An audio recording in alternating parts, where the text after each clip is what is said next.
So in this video, we will see an example of biodiversity loss due to agricultural land expansion, and I will talk about a few of its consequences.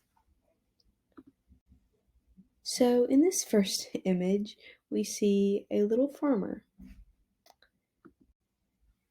And then we move on and we see this farmer has found a forest that is abundant in trees. And he thinks, oh, what should I do with this land? Then he gets an idea.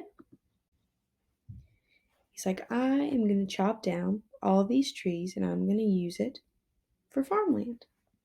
He thinks, oh, what a great idea this is.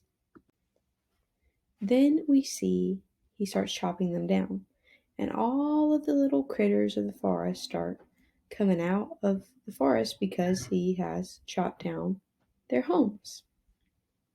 So he's like, oh, I'm going to chop down all these trees. Then he chops them all down and he's like, oh, I'm going to plant some corn. I'm going to plant all of this land, I'm going to plant it in corn. So he plants the corn and it grows great because the soil is wonderful.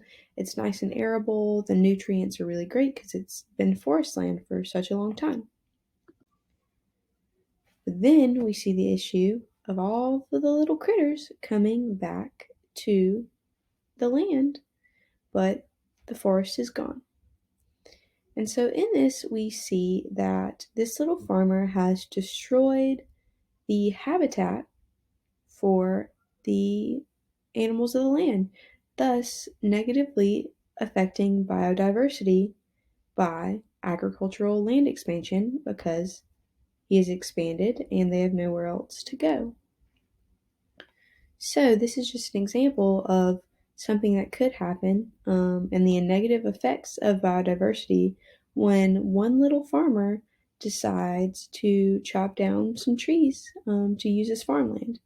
It negatively impacts all of the species and animals that would be living there, which is really sad. So therefore we need to practice some better low input farming instead of expansion and intensification, and to be able to protect biodiversity.